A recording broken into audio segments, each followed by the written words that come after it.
सताया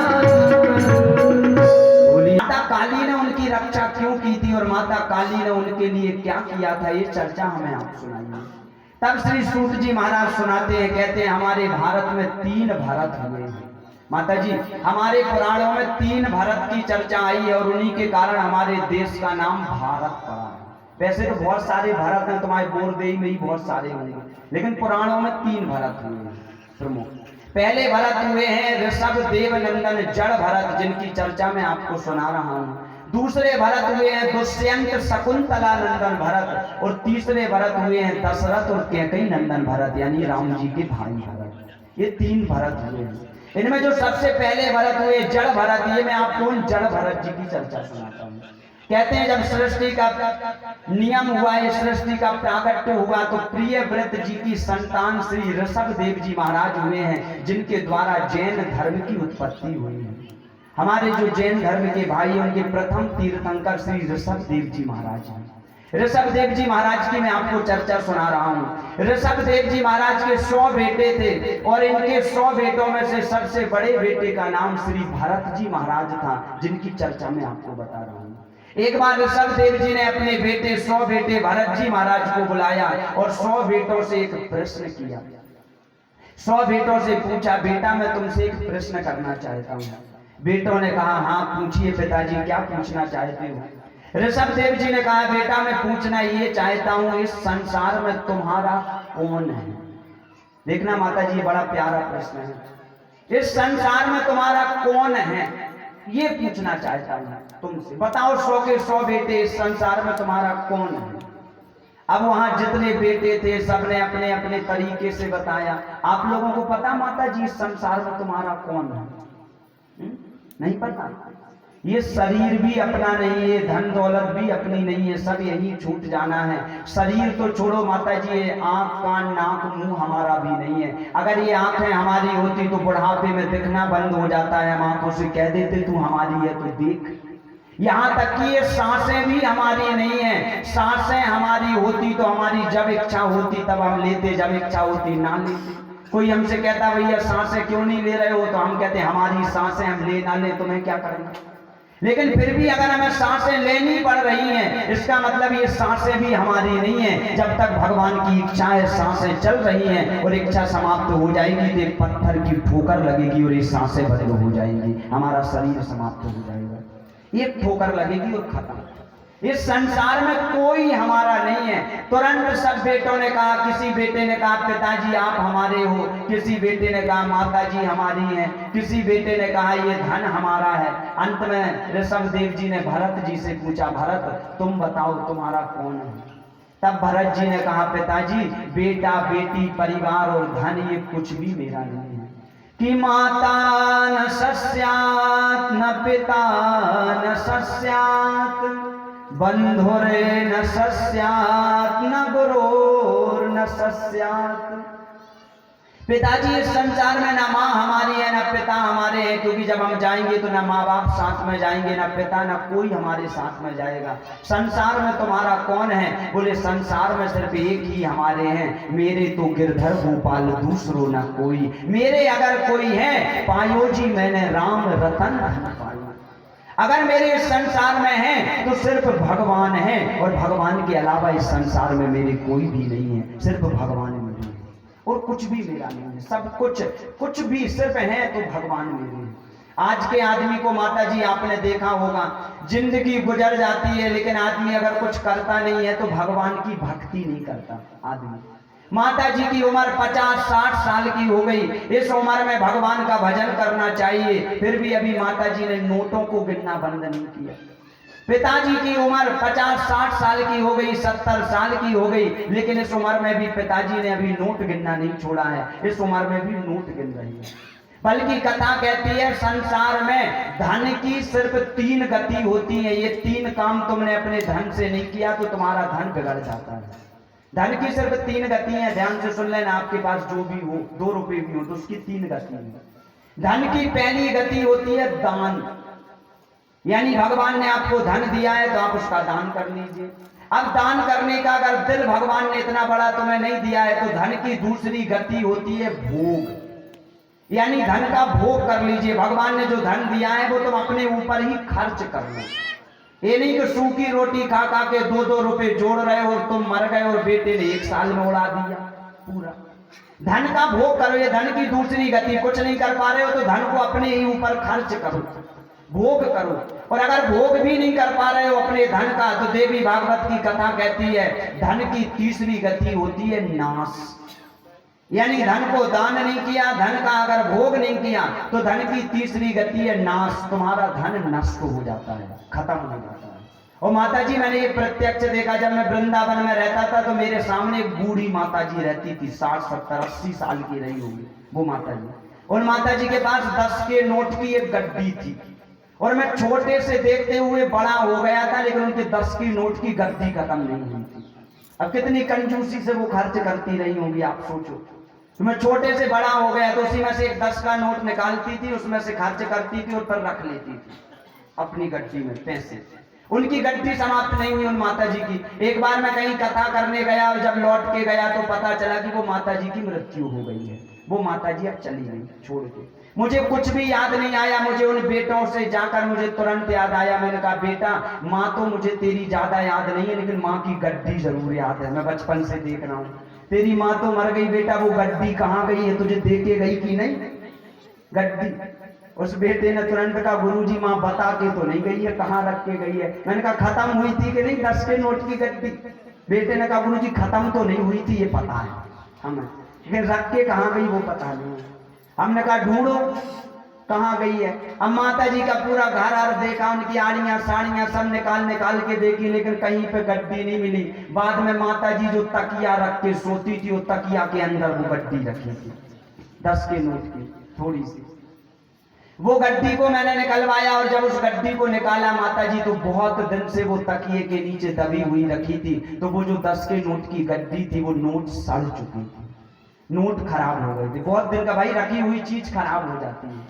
बहुत दिन के नोट वो तकिए के नीचे रखे थे, और तकिए के नीचे रख के वो सड़ गए थे। और जब मैंने वो नोट देखे तो मुझे अपनी जिंदगी की सीख मिली। माता जी, अपना जो धन होता है उसका दान कर लेना चाहिए। दान नहीं कर सकते हो तो जीते जी अपने ऊपर ही खर्च कर लेना चाहिए। और दोनों चीजें नहीं कर पाए तो तुम मर जाते हो और तुम्हारा धन नाश हो जाता है, तुम्हारा धन समाप्त हो जाता है, वो किसी के काम नहीं आता। ये मैंने प्रत्यक्ष देखा कि तुम्हारा धन नाश हो जाएगा। धन की 3 गति है। तुम्हारी उम्र जैसे 60-70 साल की हो जाए, उसके बाद कभी ये नहीं देखना चाहिए कि तुम्हारी बहू क्या कर रही है। 70 साल की उम्र हो गई फिर भी ये देख रहे हैं कि बेटा क्या कर रहा है, हमारे घर में मेरा धन तो चुरा के नहीं ले जा रही बहू। ये नहीं देखना चाहिए। यहाँ देवी भागवत की कथा कहती है तुम्हारे बेटे का विवाह हो गया, तुम्हारी बेटी का विवाह हो गया, बेटा बेटी का तुमने विवाह कर दिया, उसके बाद तुम निवृत्त हो गए।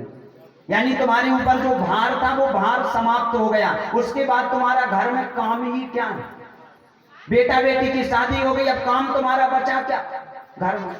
भाई, जब बेटा बेटी की शादी हो जाए उसके बाद पर सब कुछ बेटा को सौंपो और कहो बेटा आज तक जो हमने कमाया था या जो किया था सो कर दिया। अब हमारी उम्र माया को भजने की नहीं बल्कि माधव को भजने की हो गई है। अब हम माया छोड़कर माधव के चरणों में जा रहे हैं और माधव का भजन कर रहे हैं।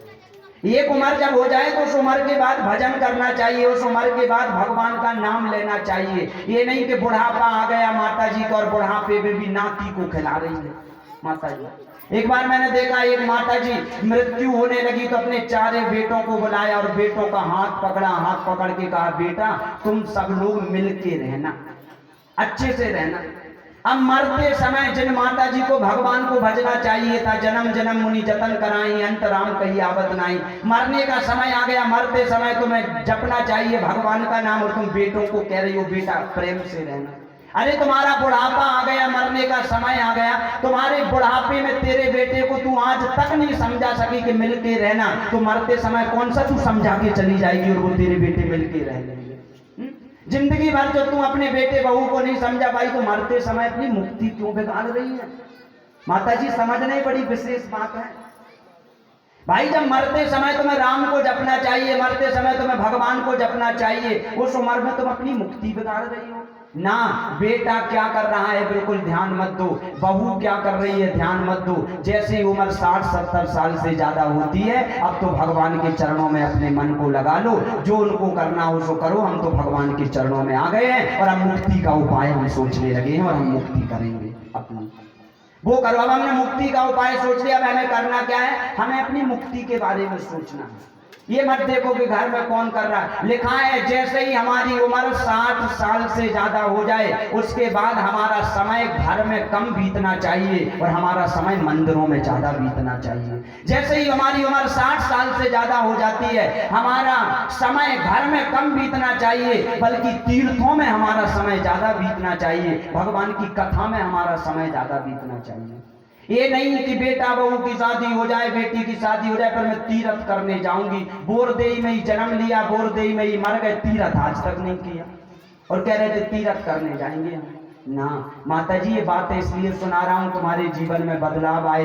तुमने दोपहर में सुबह दीपक जलाया या नहीं जलाया मायने नहीं रखता, दोपहर में दीपक जलाया या नहीं जलाया मायने नहीं रखता, लेकिन जैसे ही शाम होती है तो दीपक जलाना जरूरी है। तुमने बचपने में भक्ति की या नहीं की मायने नहीं रखता, जवानी में भक्ति की या नहीं की मायने नहीं रखता, लेकिन अब जिंदगी की शाम होने लगी, अब तो भक्ति का दीपक जला लो और दीपक जलाना जरूरी है।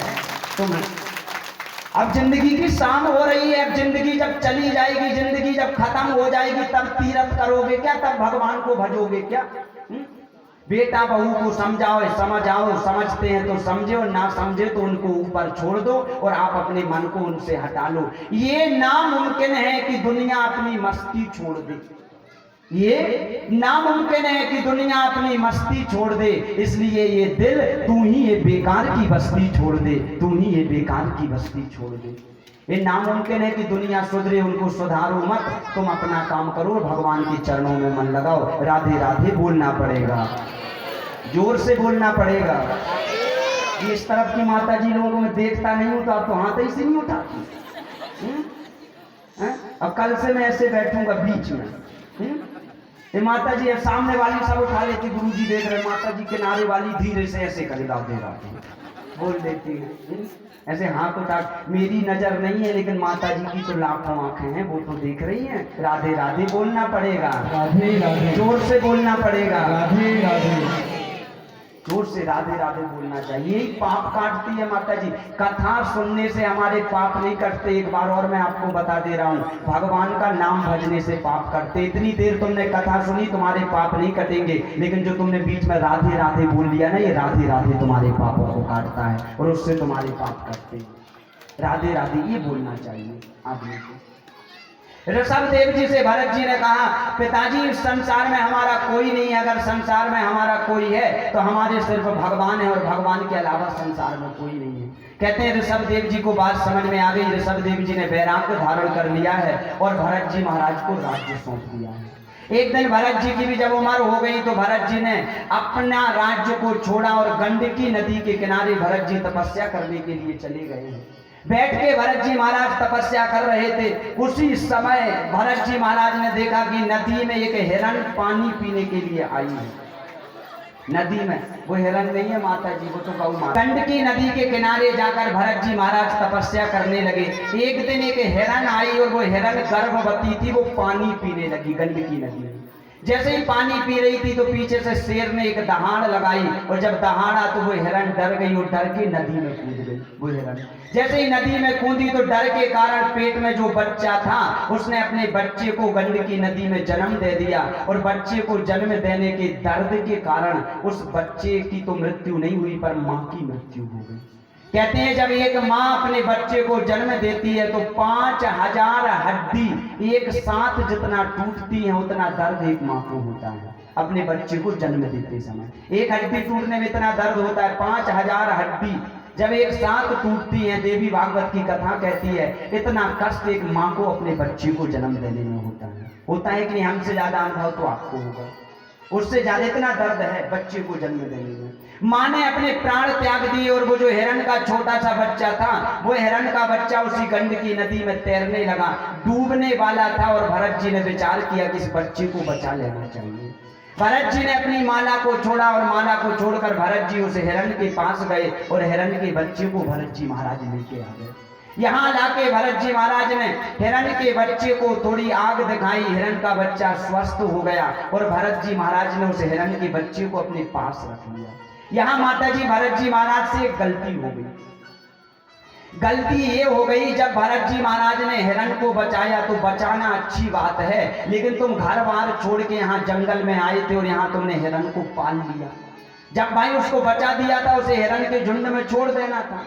तुम घर छोड़ के आए थे हरि भजन को, रोटन लगे कपास, यहाँ आए और इनने हिरण के बच्चे को रख लिया। वे जब माला करने बैठते तो हिरण का बच्चा आता, इनसे लिपट जाता आके, ये माला छोड़ देते और उससे लिपटाने लगते। मेरा बच्चा है, मेरे बच्चे ने बच्चे जैसे पाला है मैंने। कई लोग कुत्ते पालते हैं घर में, मेरे बच्चे जैसे पाला है मैंने, लो मेरा बच्चा है।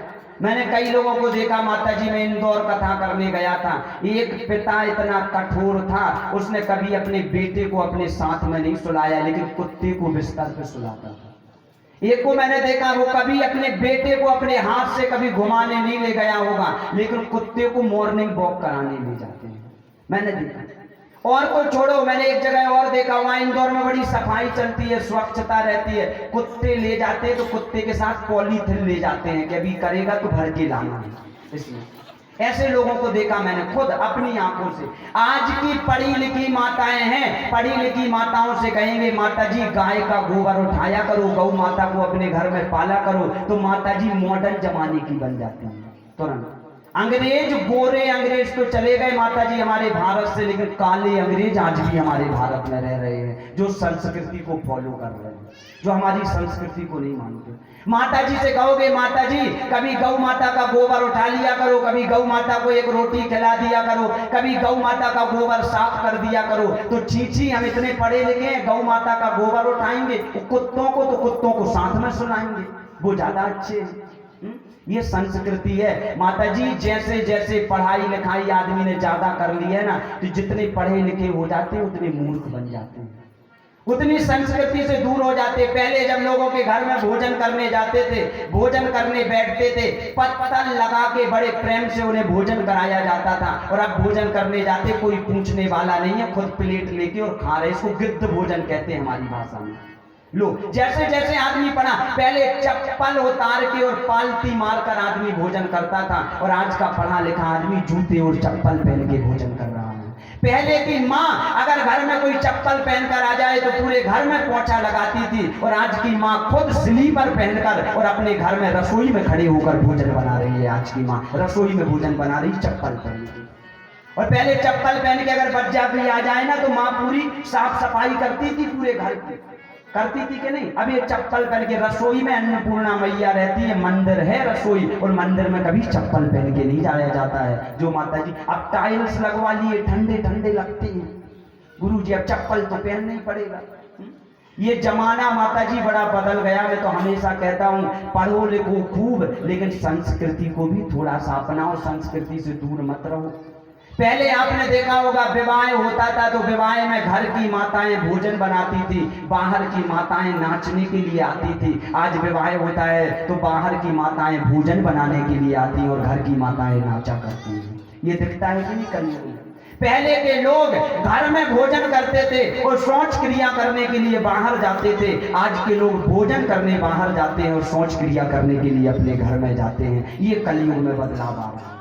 आज के व्यक्ति का आ रहा कि नहीं माता जी। ये है, थोड़ी सी संस्कृति भी अपनाना चाहिए, थोड़े संस्कारों में भी रहना चाहिए आदमी को। कहते हैं इनने हिरण को पाल लिया। एक चीज और मैं अभी बताऊंगा आगे, अभी इस कथा को पढ़ने दो। हिरण को इन्होंने पाला, और हिरण को जब पाला तो हिरण कभी आके लिपट जाता तो ये अपनी माला को छोड़ देते, हिरण को अपने पास लिपटा लेते, हिरण को अपने पास रख लेते। ये भरत जी एक दिन ये हिरण ये माला जाप करने बैठे थे। उस हिरण के बच्चे ने एक हिरण के झुंड को जाते हुए देखा। उस बच्चे ने देखा कि अरे मैं फालतू इंसान के पास रहता हूँ, मेरे सगे संबंधी तो ये हैं, मेरे जैसे लगते हैं। वो बच्चा ने इनका साथ छोड़ा और वो हिरण का बच्चा अपने हिरण के झुंड में चला गया। भरत जी जब तपस्या करके उठे तो देखा हिरण का बच्चा नहीं है। तो कहते हैं उसकी याद में इतना रोए कि भरत जी ने अपने प्राण त्याग दिए उसकी याद में। और जब मोह करके मरे, जब एक हिरण के बच्चे को सोचकर मरे, तो कथा कहती है अंत मति सहगति। अंत समय व्यक्ति जो सोच के मरता है, अगले जन्म में उसे वही बनना पड़ता है। अब ये मृग के बच्चे को सोच के मरे थे, हिरण के बच्चे को, तो अगले जन्म में इनको हिरण बनना पड़ा। अगर कोई आदमी मरते समय अगर स्त्री के बारे में सोचकर मरे तो लिखा है गरुड़ पुराण में वो स्त्री बनता है, पुरुष के बारे में सोचकर बने पुरुष बनता है, जानवरों के बारे में जानवरों को देखते हुए मरे तो जानवर बनता है व्यक्ति। यानी अंतमति सा गति, मरते समय जो मति रहेगी, और मरते समय अगर तुम्हें राम नाम याद आ गया तो तुम राम के लोक में ही चले जाओगे, राम के पास ही तुम पहुंच जाओगे। ये प्रकृति का नियम है। अंतमति सा गति, अंत में मरते समय तुम्हारी जो मति रहेगी, जो तुम्हारी सोच रहेगी, वैसे ही तुम्हें गति प्राप्त होना है। यहाँ पे लिखा है भरत जी ने मरते समय हिरण को सोचा, जाना था भगवान के पास, लेकिन हिरण बन के इनको आना पड़ा क्योंकि हिरण से इनने मोह कर लिया था। आज भी माता जी इस संसार में जो ये छिपकली है ना, आपको पता है ये छिपकली कौन बनता है? नहीं पता? गरुड़ पुराण कहता है छिपकली कौन बनता है? बोले जो व्यक्ति मरता है और मरते समय ये सोच के मरता है कि मेरे मरने के बाद मेरे घर का क्या होगा, मेरे मरने के बाद मेरे घर का क्या होगा। और जब वो लोग मरते हैं तो भगवान उनको छिपकली बना देते और घर में ही छोड़ देते कि जा दीवार पर चिपका चिपका देखते रह कि तेरे घर का क्या हो रहा है और तेरे घर में क्या चल रहा है। आज भी आपने देखा होगा छिपकली दीवार से चिपकी रहती है और ऐसी देखती रहती है तुम्हें, और जब शाम को छुपेगी ना तो दादाजी की फोटो के पीछे छिपती है छिपकली जाके सबसे ज्यादा। अब कौन बताए कि वो ही हो सकता है? सोच के मरे हूं तो आए हूं। हाँ माता जी ये बिल्कुल सत्य है। जो आदमी अंत समय में परिवार के बारे में सोच के मरता है भगवान छिपकली बना के भेजते हैं। ये जो सर्प है, ये सर्प कौन बनता है? गरुड़ पुराण में लिखा है कोई व्यक्ति अगर अपना धन कहीं गड़ा देता है, एक घड़ा में अपना धन, पहले बैंकें तो होती नहीं थी कि बैंकों में रखा है, लॉकर नहीं होते थे कि सोना चांदी लॉकर में रख दे, आदमी मटकी में रख के गड़ा देता था। किसी आदमी ने अपना धन मटकी में रखा और मटकी में रखने के बाद गड़ा दिया, मरने का समय आया तो बच्चों को बता नहीं पाया और वो व्यक्ति मर गया। मरते समय सोचने लगा मैं तो मर गया लेकिन मेरे धन का क्या होगा, मेरे धन का क्या होगा। और ऐसा सोचते हुए जो व्यक्ति मरता है तो कथा कहती है भगवान उसे अगले जन्म में सांप बना देते हैं और उसी धन के पास जाकर छोड़ देते हैं कि जा अपने धन की रक्षा तू ही करता रहे और देखता रहे तेरे धन का क्या हो रहा है। तो आज भी आपने देखा होगा जहां पे माया रहती है उस माया की रक्षा सर्प किया करता है। आपने सुना होगा या देखा होगा, कहीं पे माया गड़ी रहती है तो उसकी रक्षा सर्प करता है। ये सर्प कोई और नहीं रहता, जिसकी वो माया रहती है और वो सोचते हुए मरा था तो भगवान ही उसे सांप बनाकर भेज देते हैं कि जाओ और अपनी माया का दर्शन करते हैं। अंत समय में सिर्फ भगवान याद आना चाहिए, भगवान के अलावा कुछ और याद आ गया तो माता जी वो ही बनना पड़ेगा जो याद आ गया। कई लोग कहते हैं गुरुजी आप कहते हैं कुत्ते पालने की जगह गौ माता पालो, तो पर ऐसे तो हम गौ माता भी मान लो हमने पाले और मरेंगे तो हम गौ माता बन जाएंगे, तो वो भी तो गलत है। तो आज मैं माता जी उसका भी उदाहरण बता देता हूं, फिर कथा में आगे बढ़ूं। अगर आपने अपने घर में कुत्ता पाला है और आपने अपने घर में गौ माता पाली है तो इन दोनों में फर्क कितना है, उस फर्क को समझा रहा हूं तुम्हें। कुत्ता जो योनि होती है 84 लाख योनि इस संसार में है, और कुत्ता जो योनि होती है वो चौथे नंबर की योनि होती है। कितने नंबर की होती है? चौथे नंबर की। मान लो कुत्ते को देखते हुए और किसी व्यक्ति के प्राण निकले तो उसको अगले जन्म में बनना पड़ेगा वही, और वो चौथे नंबर की योनि है। 4 के बाद 5 आता है, 6 आता है। ये जो मनुष्य है ये 84 लाखवें नंबर की योनि है, सबसे लास्ट। यानी जैसे आज हम लोग मनुष्य हैं तो हम लोग मनुष्य बनने से पहले कुत्ता बिल्ली कीड़े मकोड़े जो भी आपको इस संसार में दिख रहा है ये सब कुछ हम बन चुके हैं। मनुष्य बनने से पहले हम सब बन चुके हैं। अब मान लो मरने के बाद भगवान ने अगर हमें कुत्ता बना दिया तो कुत्ता चौथे नंबर की योनि होती है, और चौथे नंबर से तुम 84 लाख योनियां पार करोगे तब तुम मनुष्य बन पाओगे। 4 से 5 6 100 200 500 1000 ऐसी 84 लाख योनि पार करोगे तब मनुष्य बनोगे, करोड़ों साल बाद। लेकिन तुम्हारे घर में तुमने गौ माता पाल के रखी है और मान लो तुम गौ माता को देखते हुए मर गए तो कथा कहती है गौ माता 83,99,999 नंबर की योनि होती है। गौ माता की योनि के बाद सीधे मनुष्य योनि होती है। हमारे यहाँ ब्रज में बोलते हैं पहले गौ के पेट में फिर बहू के पेट में। यानी आज ये जितनी गौ माताएं आपको दिख रही है अगले जन्म में मनुष्य बनेगी।